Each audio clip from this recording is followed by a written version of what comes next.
Hello friends, once again welcome to our channel news every second. तो friends, जैसे कि मैंने आपको अपनी पिछली वीडियो में बताया था कि मैं आपको जो है इंटरस्टेट माइग्रेंट वर्कर्स के बारे में बताऊंगी। तो पहले तो मैं आपको समझाना चाहती हूँ इंटरस्टेट माइग्रेंट वर्कर्स क्या होते हैं। इंटरस्टेट माइग्रेंट वर्कर्स वो होते हैं कि जो कुछ स्किल सेट्स जब वर्कमैन जो है आपको अपनी स्टेट में नहीं मिलता है तो हम दूसरे स्टेट से जो है वर्कर्स लेकर आते हैं, वो होते हैं इंटरस्टेट माइग्रेंट वर्कर्स। जैसे कि कंस्ट्रक्शंस में या कुछ और स्पेसिफिक जो स्किल सेट्स होते हैं, ज्वेलरी वाले होते हैं या कुछ और होते हैं, जिनको हम जो है दूसरे स्टेट से लेकर आते हैं अपने यहाँ पर अपनी कंपनी में या ऑर्गेनाइजेशन में, और वहाँ पे वो काम करते हैं आपके लिए। तो वो तो होते हैं इंटरस्टेट माइग्रेंट वर्कर्स। तो नया क्या है? नया ये है कि अगर आपकी ऑर्गेनाइजेशन में 5 से अधिक इंटरस्टेट माइग्रेंट वर्कर अगर काम कर रहा है तो उनका दिल्ली गवर्नमेंट के पोर्टल के ऊपर, लेबर डिपार्टमेंट का जो पोर्टल होता है e-district.delhigovernment.nic.in पे उनका रजिस्ट्रेशन करवाना ज़रूरी है। जो भी कॉन्ट्रैक्टर है उसने जो भी वर्कर आपको दिए हैं, ये बहुत इंश्योर करना ज़रूरी है कि उन सबका रजिस्ट्रेशन उन पोर्टल के ऊपर हुआ है। वो कॉन्ट्रैक्टर जो है फिर वो एक वहाँ से उसके बाद एक पासबुक इशू होती है, उस पासबुक जो है वर्कर की, उसमें सारी इंफॉर्मेशन दी जाती है, जिसके तहत स्टेट के अकॉर्डिंगली जो स्टेचुरी बेनिफिट एक्ट है उसमें उस वर्कर को उसका बेनिफिट मिल रहा है या नहीं, ये उसके अंदर पूरा डिटेल्स आ जाती है।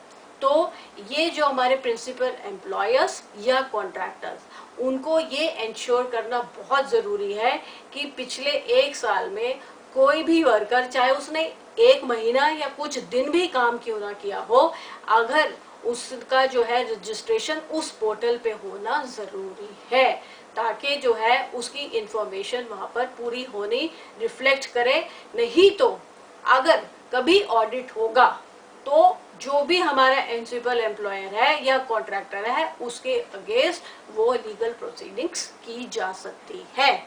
तो माय फ्रेंड्स, इसमें जो है मैं फिर से जो है हमारा जो मेजर रोल कौन प्ले करेगा? एचआर करेगा, क्योंकि एचआर को ही ध्यान रखना है कि जो एम्प्लॉयर है उसको इस चीज़ के बारे में इतना नहीं पता होता है, या कोई डायरेक्टर नहीं ये करता है। जो कॉन्ट्रैक्टर हैं, या कभी आप कई बार तो एम्प्लॉयर खुद भी डायरेक्ट रखता है तो और रिस्पॉन्सिबिलिटी ज़्यादा है। तो इसमें ये देखना बहुत ज़रूरी है, ध्यान रखना बहुत ज़रूरी है कि आपके जो भी वर्कर आपके पास काम कर रहे हैं उन सब का उस पोर्टल पे जो है रजिस्ट्रेशन होना ज़रूरी है।